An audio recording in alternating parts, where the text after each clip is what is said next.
Hello! Welcome to Season 1, Episode 1 of Karmell's Deplorable Vegan Race Kitchen, where your calorie fantasy needs can become a reality.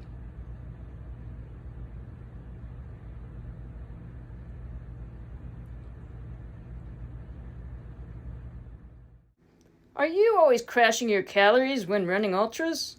Well, then this video's for you. Today we're going to start with the most deplorable recipe of all. What you will need is as follows. 2 cans of coconut cream. These cans, 60 calories, 13 servings. Do you know how many calories that is? That's a lot of calories in each of these cans.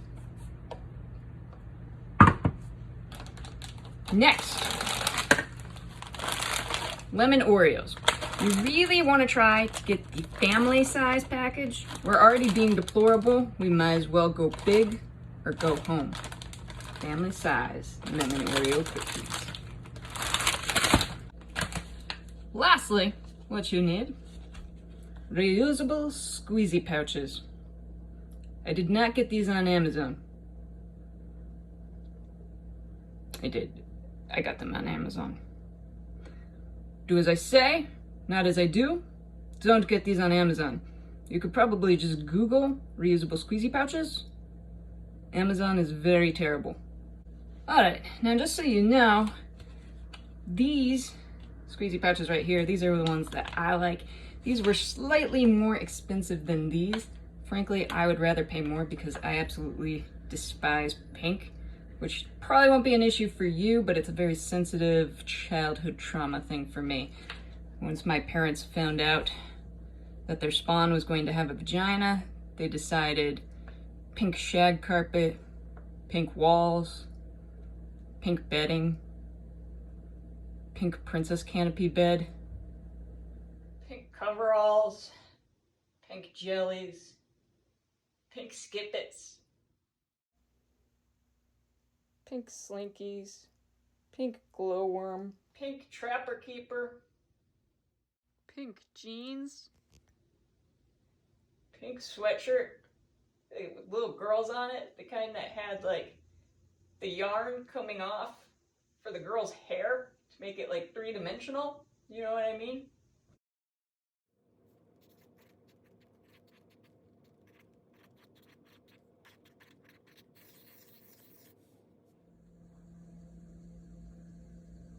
So, if you'd like to help me fight gender stereotypes one Squeezie pouch at a time, these ones are the way to go. I need a minute. So, moving on. Alright, so, first thing that we're going to do is open up these cans here.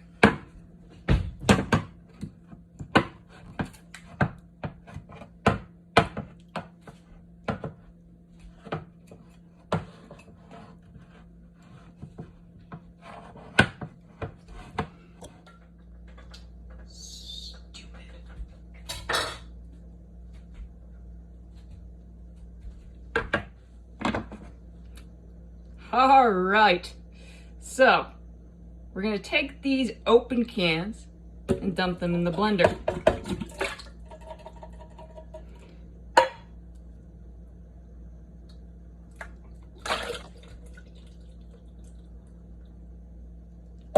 Next, we're going to open a family-sized package of lemon Oreos, and we are going to place those in the blender as well.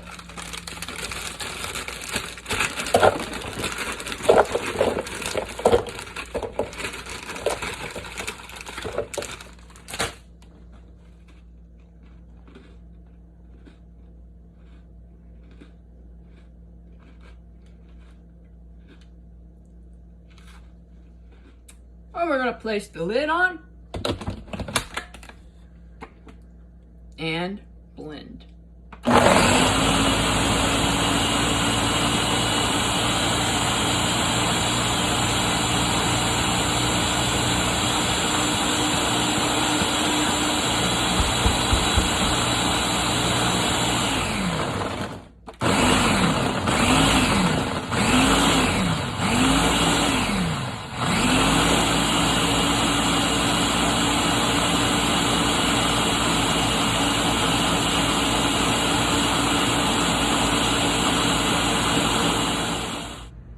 right then, so that came out a little bit runnier than I expected. And so what you're gonna do now is the next unanticipated step is you're going to get another family-sized package of lemon Oreo cookies, and you're going to put those in the blender, and then you're gonna blend them. I don't have another package of family-sized lemon Oreo cookies, but you go ahead and do that because you have 2 packages of these, right? So that, and then our concoction will be ready. You know, another option is to just use 1 can of coconut milk too. That works. That would also take care of the extra runny consistency because less liquid in there. Once you've done that, either undone 1 can of coconut milk or put an additional package of lemon Oreo cookies into the blender. This is really important. I thought I had a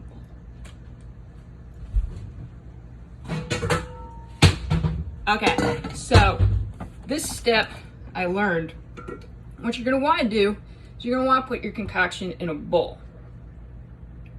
Okay, you put your concoction in a bowl, cover it with tin foil, and then you actually want to let it sit overnight before divvying it up into our pouches. The reason for this is because the consistency often changes when it gets cold and it sits for a little bit, and what's happened to me before is something will get too thick in here and it won't come out the nozzle here. And see, now if you've never used these, this is, let me demonstrate you. This right here, you are just like that, and you squeeze. If it's too thick, it's not gonna come out, which is a problem during the race when you're like, and you're squeezing and nothing's going into your mouth, right? That's an issue. So if this gets too thick, thicker than you expected, and it's not gonna come out the nozzle, then you have to take it back out of all the pouches and blend more. You don't wanna have to do that. So I found that letting it sit overnight to see what the final consistency is gonna be is best. And if it's a good consistency, it seems like it's gonna come out the nozzle, then you could go ahead and you divvy it up into these pouches. All right, one word from the wise here. Don't have a toxic masculinity thing about the Max Fill line. You see right here where it says Max Fill? Max Fill line knows what it's talking about, all right? You do not know better than the Max Fill line. I know I thought I did. And that's one way to create messes. So once you have filled these, minding the Max Fill line, with this top screwed on, filled, but not past the Max Fill line, and all zipped up, I like to go ahead and put them in the freezer at that point. Okay, so welcome to my freezer. As you can see, I have all the Squeezie pouch options that one can desire, so I could just grab it and go for a race. Now, I like to put labels on them, and also, this one doesn't have it, but I also like to put calorie amounts, so I know how many calories is in each pouch. The labels are especially important. If you look at this, this actually looks exactly like the lemon Oreo mix. All right, so again, to the naked eye here, this really looks like the lemon Oreo cookie mix, right? And so what I really, really don't want is like at mile 85 of 100 to grab my Squeezie pouch and put my mouth on it and squeeze, expecting some lemon Oreo cookie goodness, and instead get a mouthful of like salty mashed potatoes in my mouth. That is not a surprise that you want at like mile 85 of 100. Trust me, I have done this. So I highly recommend labeling your pouches. That's all for today's episode of Karmell's Deplorable Vegan Race Kitchen. I'd like to give you a big you're welcome in advance. Happy trails, everyone!